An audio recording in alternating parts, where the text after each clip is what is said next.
tí wọ́n bá àdìmọ́ New Testament bíbélì àbí Quran ni Alhaji Barrister orúkọ wọn máa wọ̀ Alhaji Wasiu Ayinde orúkọ ẹ̀ máa wọ̀ tí Alhaji Kọ́láwọlé náà orúkọ wọn máa wọ̀ ní New Testament. bẹ́ẹ̀ ni.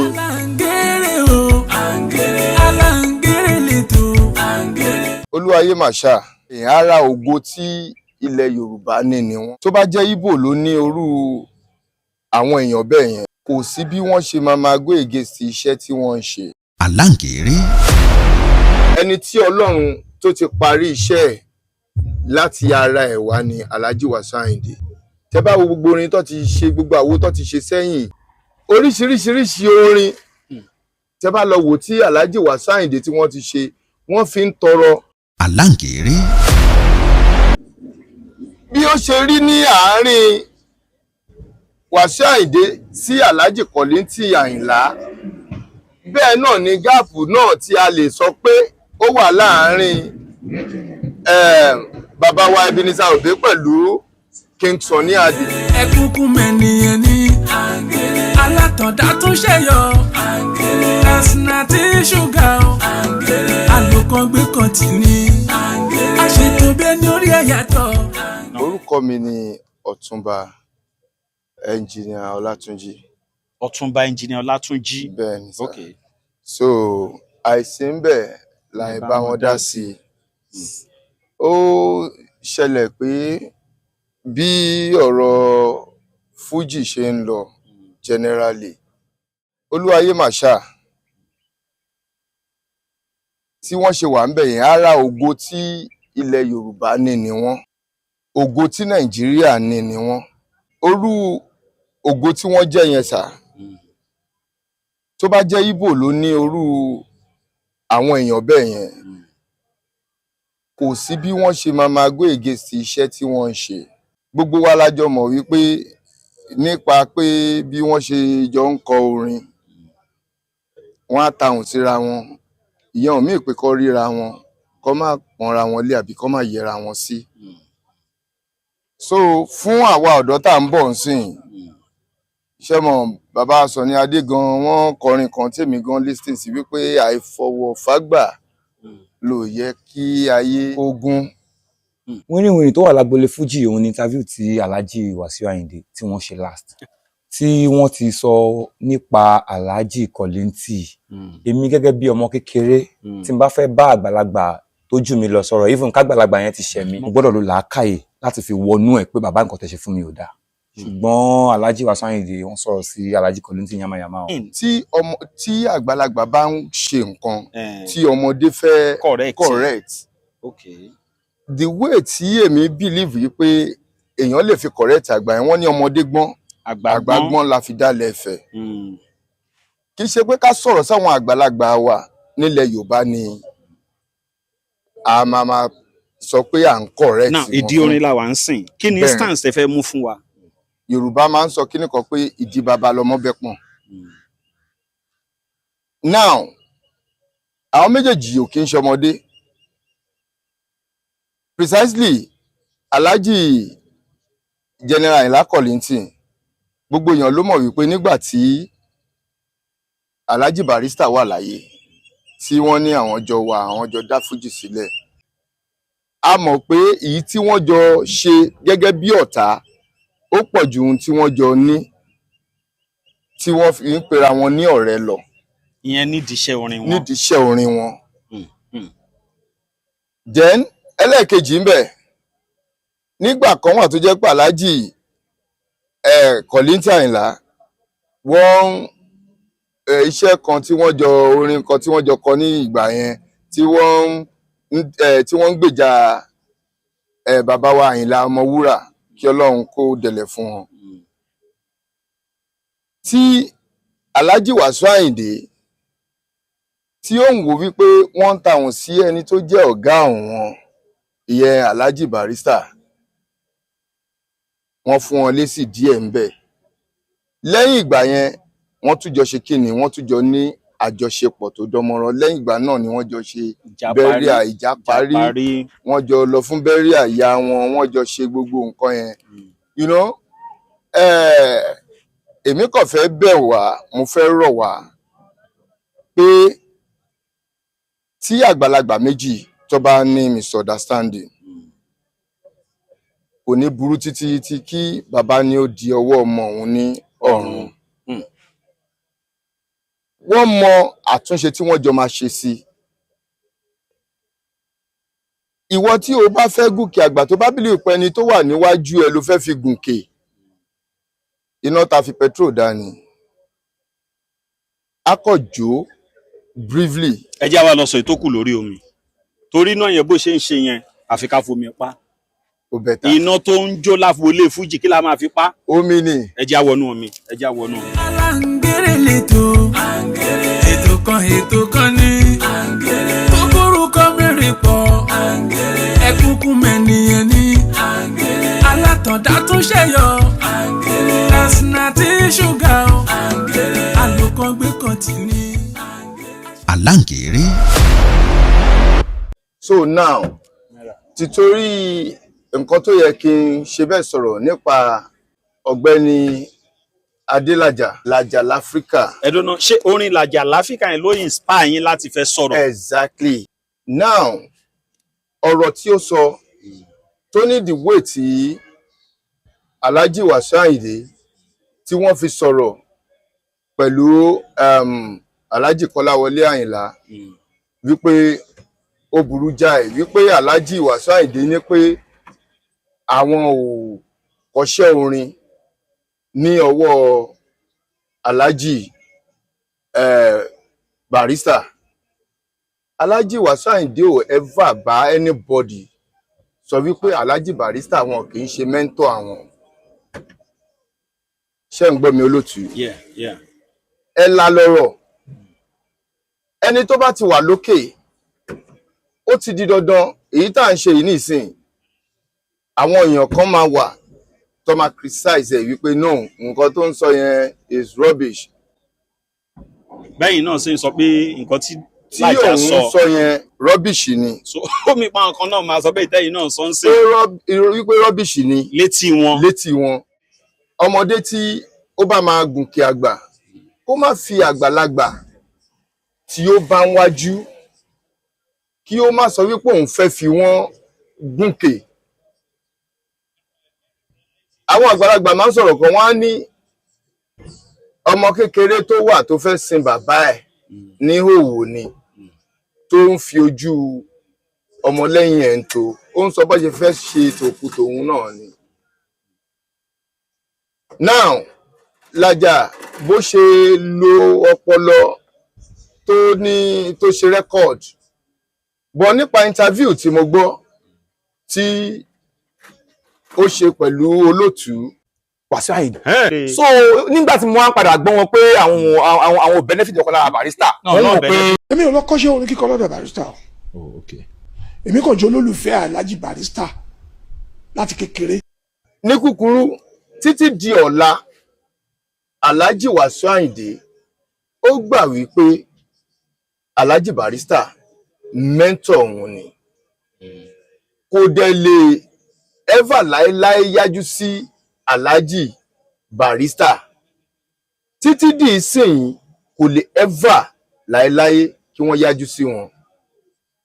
Tí ọ̀rọ̀ ò bá yéèyàn kó fi ara balẹ̀ kí ó béèrè fún ìdí ọ̀rọ̀. Ẹni bá béèrè fún ìdí ọ̀rọ̀ á rí òtítọ́ á rí dìmú. Kì í ṣe pé ká wá sọ wípé because of wípé mo fẹ́ trend wípé tí Alhaji Wasiu Ayinde tí ó bá jẹ́ pé Alhaji Barrister wà láyé ni ohun tó ṣe fún Alhaji Kọ́láwọlé Àyìnlá wípé ó dùn wọ́n gan wọ́n ṣe kíní kan kí ni wọ́n sọ fún wọn. Wọ́n ò insult wọn náà wọ́n sọ ẹ̀dùn ọkàn wọn wípé ní ìgbà tí mọ́mí wọn nígbà tí wọ́n jáde láyé àwọn dúró nígbà tí mọ́mí tàwọn náà tí wọ́n jáde láyé àwọn believe wípé àwọn làwọn ń rí gẹ́gẹ́ bí bàbá. Ó yẹ kí wọ́n lè ṣe bí bàbá yẹn fún àwọn at least ọ̀rẹ́ ọ̀gá ni wọ́n jẹ́ sí wọn tí wọ́n jẹ́ ọ̀gá náà sí Alhaji Wasiu Ayinde. Èmi believe pé kì í ṣe phone call ló yẹ kó tí jọ máa communicate. Kọ́ wá wọn délé tí wọ́n bá wá wọn délé tí mo mọ Alhaji Wasiu Ayinde tèmi mọ̀ dáadáa àtọmọ kékeré àtàgbàlagbà ilẹ̀kùnlé wọn wà ṣíṣí ilẹ̀ fún kì í ṣe èèyàn tó jẹ́ wípé ń fọwọ́ tàyàn nù kò dẹ̀ ń fojú kéré èèyàn tí wọ́n bá débẹ̀ ó ti di dandan wọ́n máa wẹ́kọ̀mù wọn so kì í ṣe wípé kí ọmọdé tí à ń sọ yìí kó wá jáde síta kó wá máa sọ pé the way tí wọ́n fi sọ̀rọ̀ pẹ̀lú Alhaji the way tí wọ́n fi ṣe fún Alhaji Barrister àmì fún Alhaji Kollington so tí Alhaji Barrister bá wà láyé in fact wọ́n á ṣe worster jù yẹn lọ fún ọ no ọ̀rọ̀ yẹn ti pọ̀ jù kí la gbé kí la ń ju kí la jọ ń dù tí a bá ń fẹ́ kí nǹkan settle kì í ṣe pé ká tún máa bu petrol ká tún máa dà sínú iná no yẹn ò mí wípé bóyá kán wá wò wípé èèyàn mọ̀ ọ̀rọ̀ sọ Yorùbá tẹ̀ ń wò yìí ṣẹ́rí Yorùbá tájọ́ ń sọ lẹ́nu yìí ó pé 20 ó pé 30 bàdẹ̀ ṣe jọ gbọ́ Yorùbá sí ọ̀tọ̀ọ̀tọ̀ ni bẹ́ẹ̀ ṣe wà yìí gbogbo ayé ti mọ̀ yín ọkùnrin obìnrin ti mọ̀ yín ọ̀rọ̀ tẹ́ bá máa sọ láwùjọ ẹ gbọ́dọ̀ máa ṣọ́ ọ̀rọ̀ sọ because ọ̀rọ̀ míì tí ẹ bá sọ á lẹ sọ tí Yorùbá bá fẹ́ bá yín fẹ́ lójú wọ́n á ní abd wà nínú ọ̀rọ̀ tí ẹ sọ ṣe rí Alhaji Wasiu Ayinde mo dúpẹ́ lọ́wọ́ Ọlọ́run lórí ayé wọn because wọ́n ti jẹ ìyà iṣẹ́ yìí tí Ọlọ́run fi wá dé iṣẹ́ yẹn ní adé ìwọ tí o bá dẹ̀ mọ̀ wípé ibi tí wọ́n dé yẹn ìwọ náà ò ń gbàdúrà ẹ̀ pé kó tó wọn kó jù wọ́n lọ ó bẹ́tà kó ṣe kí ni kó fọgbọ́n ṣe kó lo ọpọlọ láti fi ṣe mi ò back anybody but ọ̀rọ̀ tí mo gbọ́ nípa ṣẹ́rí Alhaji Wasiu Ayinde bí wọ́n ṣe wà ń bẹ̀ yẹn áńgẹ́lì ni wọ́n o bí Alhaji Barrister bọ́ ṣe já áńgẹ́lì tí Alhaji Kollington Àyìnlá tí wọ́n já áńgẹ́lì because iṣẹ́ tí wọ́n ń ṣe nínú Bíbélì ìránṣẹ́ kan ló ṣe náà that is Davidi so kò sí nǹkan tí ó ti wà látètè kọ́ ṣe ẹ wo àwọn bàbá wa Ebenezer Obey bàbá wa King Sunny Adé ọmọ aládé níyì gbogbo wọn yẹn wọ́n ṣe orogún òwò náà rí bọ́ lónìí ńgbà tágbà dé tí wọ́n dé stage kan mi ò rò bí anybody pè wọ́n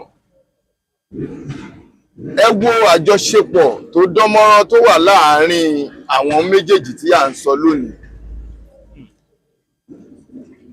bí ó ṣe rí ní àárín Wasiu Ayinde sí Alhaji Kollington Àyìnlá bẹ́ẹ̀ náà ni gáàpù náà tí a lè sọ pé ó wà láàárín bàbá wa Ebenezer Obey pẹ̀lú King Sunny Adé mi ò sọ wípé wọ́n wà ní sẹ́ẹ̀tì kan náà o ó jìnnà fàáfàá síra wọn o bàbá ni àwọn méjèèjì tí à ń sọ yìí ló jẹ́ sí Barrister fúnra wọn nígbà ayé wọn so nígbà tí crisis kékeré kan bá ń ṣẹlẹ̀ lágbolé orin kí lélẹ́yìí tó wà nù yẹn ṣaṣọ ni ṣá aṣọ kọ́ o ó jorí èèyàn kó má jẹ iye mọjà ló yọjú sí wa. ìròyìn ayọ̀ rèé fún gbogbo ẹni tó wà ní London àtàgbègbè ẹ̀. Arahim Afro-Caribbean Cash and Carry, import and export of African foods, also help to pay school fee in UK for Nigeria with money transfer to UK and back to Nigeria. Arahim Afro-Caribbean Cash and Carry wà ní Graham Excess RM 139YS Up Minister Road, South Graham, London. Gbogbo èyí tẹ́ wà ní London pátá ó yá ẹ nìṣó lọ́dọ̀ Arahim Afro-Caribbean Cash and Carry. Ibẹ̀ gangan ìfọ̀kànbalẹ̀ wà. So now sir bàbá ni wọ́n jẹ́ sí àwọn méjèèjì tá bá wá rí nǹkan kan tó bá ṣẹlẹ̀ àwọn náà wà láyé wọ́n dẹ̀ ń rí nǹkan tó ṣẹlẹ̀ wọ́n ń fi òye àgbà náà wọ́n fi ń gbé wọ́n rí wípé nǹkan tó sì wà ńlẹ̀ normal thing ni. Now mo fẹ́ bẹ̀ wá mo fẹ́ rọ̀ wá igi ńlá ni Alhaji Wasiu Ayinde ni wọ́n jẹ́ ní Africa generally. Alhaji Wasiu Ayinde wọn ò pọ̀ o anybody tó bá ń bọ̀ lẹ́yìn wọn òun náà á tó wọn o á jù wọn lọ because gbogbo èèyàn ló ń gbàdúrà gbogbo bàbá ló ń gbàdúrà wípé kí ọmọ àwọn kó tó àwọn kó ju àwọn lọ but ẹ jẹ́ ká ṣe jẹ́jẹ́ ẹ má jẹ́ pé kí ó jẹ́ pé nǹkan tí a fẹ́ jẹ́ kí ó àfẹ́tì ọjọ́ ọ̀la wa tìtorí nǹkan tá fẹ́ jẹ nísinsìnyí ẹ má jẹ́ kó àfẹ́tì ọjọ́ ọ̀la wa.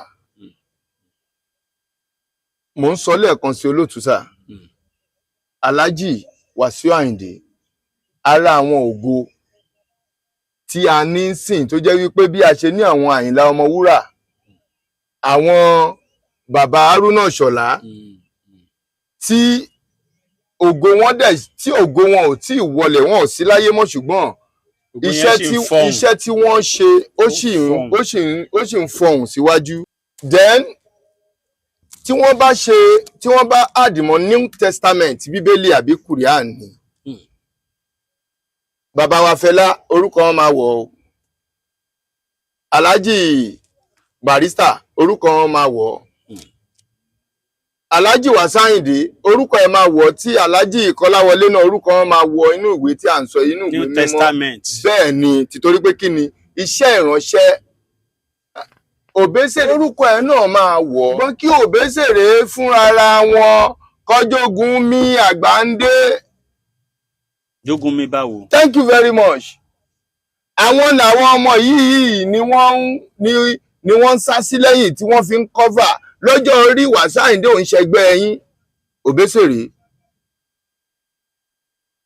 Nínú gbogbo nǹkan tí Ọlọ́run kádàrá wípé kí èèyàn máa ṣe nínú ayé ẹ ti ṣe o ṣùgbọ́n ìka yìí ò dọ́gba Ayinde jù yín lọ díẹ̀ lèèyàn fi jù yàn lọ gbójú ọjọ́ kan lèèyàn fi jù yàn lọ kó fi gbà fún wípé ẹni wájú mi lélẹ́yìí. ló fi jẹ́ pé Àyìnlá Kollington kò gbà fún Barrister látijọ́ rí ló fi jẹ́ pé Ayinde Wasiu kò gbà fún Kollington ẹ ò rí. kí ló jọ ń dù pattern tí wọ́n jọ ní wọ́n jọ ń kọ fújì lóòótọ́ ni o ṣùgbọ́n fans tí gbogbo wọn jọ ní ọ̀tọ̀ọ̀tọ̀ ni. So kí ló wá fẹ́ fa pé Alhaji Wasiu Ayinde ò gbà fún Kollington nígbà tí ìṣẹ́yìn Alhaji Wasiu Ayinde fẹ́ lọ gba àwọn followers Kollington tí ìdẹ̀ ṣe pé àwọn Kollington náà wọ́n ń jà wípé kíní ẹ jẹ́ kí a mú ẹ jẹ́ ká fi ọ̀tẹ̀ sílẹ̀. Ó ti di dandan téèyàn bá wà lókè èèyàn máa ní ọ̀tá tó pọ̀ bọ́ ìwọ tó bá gbọ́n tó fẹ́ gùnkè tí à ń sọ̀rọ̀ nípa ẹ̀yẹn òkè yẹn ò easy tó bá wòyàn tó wà lókè yẹn tó dẹ̀ ń pray wípé ìwọ Ọlọ́run mo fẹ́ dé ibi tí ẹni yìí dé mo tún fẹ́ kọjá abẹ̀ má pẹ̀lẹ́ ni tó máa draw ẹ̀ wálẹ̀ o because ẹni tí Ọlọ́run tó ti parí iṣẹ́ ẹ̀ láti ara ẹ̀ wá ní Alhaji Wasiu Ayinde. Tẹ́ bá wo gbogbo orin tó ti ṣe gbogbo àwo tó ti ṣe sẹ́yìn tí gbogbo wa jó sí ń gbà yẹn tó fi ń pray fúnra wọn tó fi ń gbàdúrà fúnra wọn kó tó dìbì pé wọ́n ṣẹ̀ wá tún wá ṣe adé orí ọ̀kín oríṣiríṣiríṣi orin tẹ́ bá lọ wò tí Alhaji Wasiu Ayinde tí wọ́n ti ṣe wọ́n fi ń tọrọ lọ́wọ́ Ọlọ́run látìgbà tí wọ́n ti ń jẹ́ Wasiu Barrister nígbà yẹn ni wọ́n ti ń tọrọ lọ́wọ́ Ọlọ́run tí Ọlọ́run dẹ̀ ṣe kí ni tó dẹ̀ gbé èsì àdúrà ẹ̀ dé. Kéèyàn kan má wá sọ wípé òun fẹ́ túṣẹ́ Ọlọ́run wò ẹ ti ara ẹni tí ó wà lẹ́gbẹ̀ẹ́ yín ẹ ti ara ẹ̀ sin lọ́run ẹ má ti ara ẹ̀ ṣe Ọlọ́run. Alhaji Wasiu Ayinde ò lè ever bọ́ orí TV kí wọ́n máa sọ wípé gbogbo àwọn tí wọ́n ń sọ̀rọ̀ ìbàjẹ́ nípa àwọn làwọn fẹ́ dá lóhùn because kò sáyè. Kò sáyè. Ọwọ́ tó bá dilẹ̀ lè ṣù ń lò náà. Àwọn ọmọ ìyá wa tó jẹ́ ọmọ Ìbàdàn wọ́n máa ń pòwe kan wọ́n á ní baálé ilé tó níṣẹ́ lọ́wọ́ ló bá wọn sì kú àbíkú ládùúgbò. Ẹni tó bísì tó ti lọ ń sìn tó jẹ́ pé òru ló máa dé, òru tó tún dé yẹn kó tó jẹun gan pàápàá ó tún jókòó pẹ̀lú àwọn èèyàn títí ẹ̀, ó máa bá fámìlì, ó máa ṣe ti fámìlì, ó máa gbọ́ ti ara ẹ̀, ó máa bá àwọn báǹdì sọ̀rọ̀. Wọ́n ní tó bá ní kó pín ogún Barrister, onílù Barrister, aṣíwájú Wasiu Ayinde mú. Tó máa sọ pé wọ́n fẹ́ pé àwọn tó máa pín ogún fújì, olómele tó lùlù fún Barrister máa kọ́kọ́ mógún kí Wasiu Ayinde tó mógún. Kò gbá ẹnu ẹ̀ àtọ́, kì í ṣorú ẹ̀. Mo sọ́rí gan orú ọ̀rọ̀ yẹn tó jáde lẹ́nu Kọ̀líntì fúnra ara wọn sí Alhaji Wasiu Ayinde. Bí wọ́n ṣe ń sìnyàn Alhaji Wasiu Ayinde, wọ́n sin Alhaji Barrister, wọ́n ọ̀dẹ̀ deny wọn, wọ́n dẹ̀ tún sì ń tọrọ fún wọn lẹ́yìn wọn. Kí ló tún kù? Orú gbogbo àwọn àṣà pálapàla yẹn kò tọ́ sí orú wọn lẹ́nu, kò ń ṣe nǹkan tó dáa. Táàrin èèyàn méjì àtọlọ́run ò bá ti dàrú, kò sẹ́nibọ̀dì tó lè dáàrin wọn rú. Ó dàbí iṣẹ́ kan wà tẹ́ ń ṣe because mo mọ̀ báwọn kan máa fẹ́ béèrè bí irú kí lẹ́ ẹnjìníà yìí ṣe náà. Iṣẹ́ tèmi ń ṣe ká kọ́lé, ká ṣe ọ̀nà, kí a dẹ̀ ra property, ká ra ilẹ̀, ká ta ilẹ̀ lèmi wà into. So lágbára Ọlọ́run gbogbo Ọlọ́run máa kọ́lé ayọ̀. Ó dà tábàdà àwọn kan tó wò wá ń sìn bóyá nínú nǹkan tẹ́ ń ṣe tí wọ́n fẹ́ jẹ àǹfààní ẹ̀ ṣe lè sọ̀rọ̀ ìbánisọ̀rọ̀ yín sà. Tó bá nílẹ̀ sẹ́kọ̀ọ́ tó ń fẹ́ ra lẹ̀ sẹ́kọ̀ọ́ ńkọ́. Èkó ni Lagos Ìbàdàn, dé Ìbàdàn, anywhere in Lagos. Kí lorúkọ company yín? White Bed Global Resources Limited. White Bed Global Resources Limited. Okay. Ẹ sọ telephone number yín. Thank you. 08038178279. Lẹ́ẹ̀kan sí. 08038178279.